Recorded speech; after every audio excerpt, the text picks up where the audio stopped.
하나님께서 주시는 기쁨과 은혜가 여러분들에게 함께 하시기를 축복합니다. 오늘 함께 보실 하나님의 말씀은 이사야서 66장 9절 말씀입니다.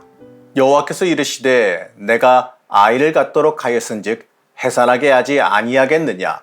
내 하나님이 이르시되 나는 해산하게 하는 이인즉 어찌 태를 닫겠느냐 하시니라.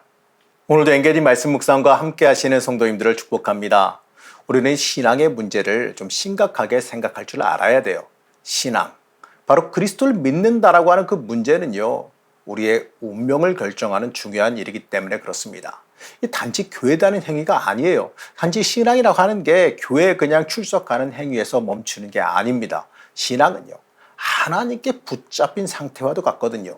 하나님께 붙들린 상태이기 때문에 하나님의 손으로부터 벗어날 수도 없고 도망칠 수도 없기 때문에 이 모든 것을 포기하고 하나님이 시키는 대로 살겠다라고 하는 그 마음이 신앙이라는 겁니다. 여러분, 바로 이것이 우리의 인생을 결정해요. 이 세상에서 높아지고 잘 먹고 편안하게 잘 사는 게 중요한 게 아니에요.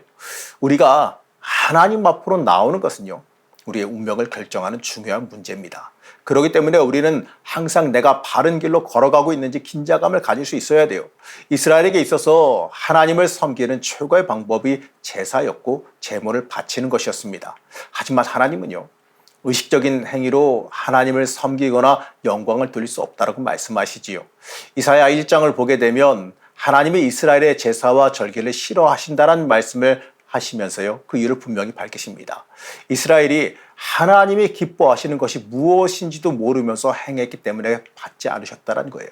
하나님이 원하시는 것은 하나님 앞에서 약자가 되기를, 하나님 앞에서 낮아지기를 원하신다는 거죠. 우리에게 중요한 건요, 하나님 앞에서 낮아지고 약자가 되고 모든 것을 하나님께 빼앗긴 상태가 돼야 된다는 겁니다. 내 믿음, 정성, 사랑 그 모든 것이 다 하나님께 온전히 빼앗겨 버릴 줄 알아야 돼요. 믿음마저도 여러분 내 거 아니에요. 하나님이 주신 거예요. 내 믿음 가지고 예배하고 헌금하고 봉사했던 것이 아니라 하나님이 선물로 주신 믿음이 나로 하여금 움직이게 했다는 사실을 깨달아야 됩니다. 하나님이 선물로 주신 그 믿음이 나를 주관하고 있습니다. 이것을 고백하는 사람이 하나님이 원하시는 낮아진 사람, 하나님이 원하시는 약자인 겁니다. 모두가 하나님의 것임을 고백하는 사람을 하나님이 기뻐하신다는 거죠. 이처럼 마음이 가난한 사람이 중요한 겁니다. 이러한 자를 기뻐하십니다. 2절 말씀 보시겠습니다. 주님의 말씀이시다. 나의 손이 이 모든 것을 지었으며 이 모든 것이 나의 것이다. 겸손한 사람, 회개하는 사람, 나를 경외하고 복종하는 사람, 바로 이러한 사람을 내가 좋아한다.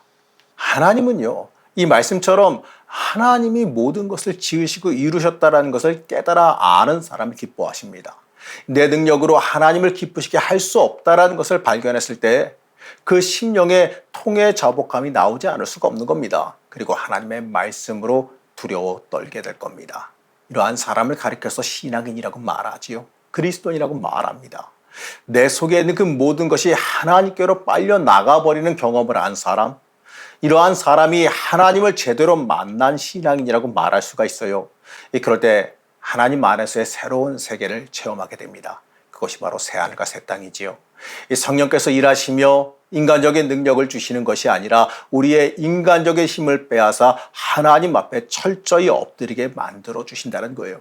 그런데 이스라엘은요, 자기들의 노력과 힘으로 하나님을 기쁘시게 하려고 했습니다. 우리는 하나님 앞에서 철저히 엎드려야죠. 그게 하나님께서 원하시는 모습이에요. 우리의 인생에 바로 그러한 모습을 가져야 됩니다. 우리는 그렇기 때문에 내가 얼마나 하나님의 의도에 맞게 살아가고 있는지를 항상 돌아봐야 돼요. 얼마나 섬겼느냐가 아니라 얼마나 하나님이 원하시는 모습으로 사느냐가 중요한 겁니다. 중요한 가치 판단의 기준은요, 교회적 경험이 아니라 십자가예요. 자신을 높이려는 그 모든 것을 내려놓고 오직 하나, 하나님 나는 죄인입니다라는 그 고백으로 나와야 돼요. 그게 신앙인이에요. 하나님을 지식으로만 안다면요, 하나님과의 관계가 없어집니다.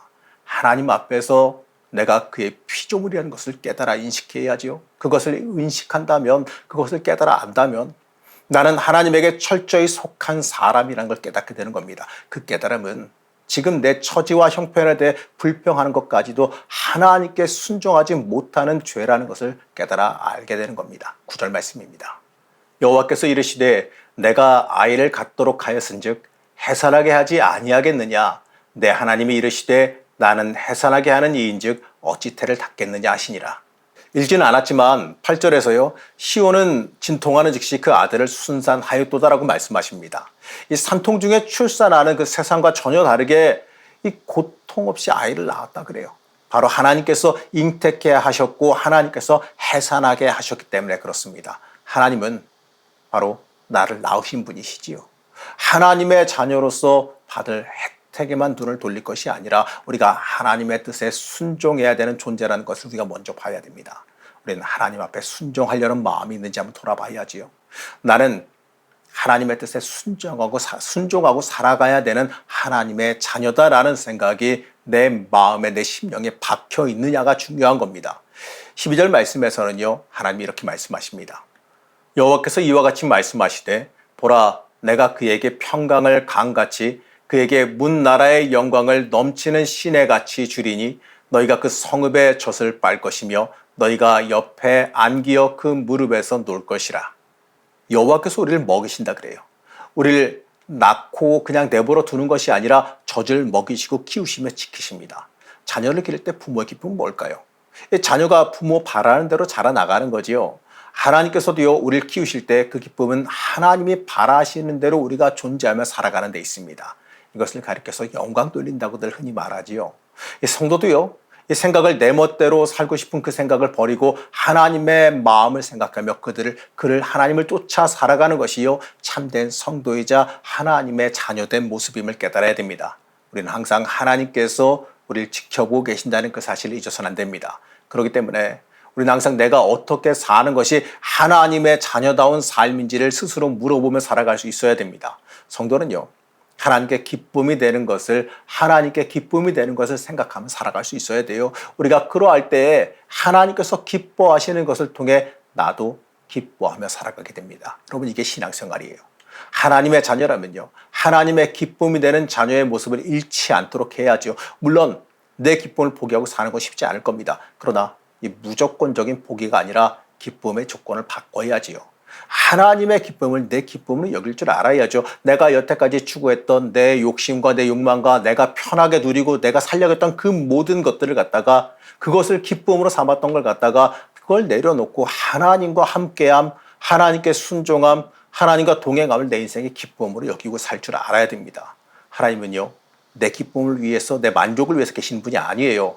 하나님의 은혜 받은 사람으로서 사는 사람이라면 하나님의 기쁨을 위한 삶을 우리가 결단하며 살아갈 수 있어야 됩니다.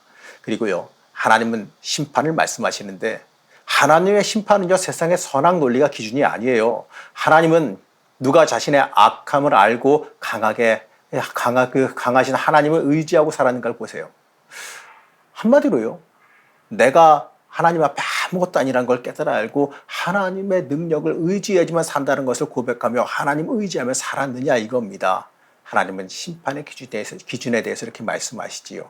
레위기에 보게 되면 이 되새김하는 것과 굽이 갈라진 것은 정결하다라고 말해요. 이 되새기는 것은요 한번 들어갔다가 나오는 것이기 때문에 거듭남을 의미하고 또 옛사람이 죽고 새 사람으로 다시 태어나는 것을 의미합니다. 굽이 갈라졌다는 것은 세상에서 구별됐다는 것을 뜻하지요. 옛사람이 죽고 새 사람으로 태어난 사람은요 의로운 사람으로 세상에서 구별되어 살아간다는 것을 의미합니다. 하나님은 이 세상의 사고방식과 구별되지 않고 살아가는 것을 용납하지 않으십니다.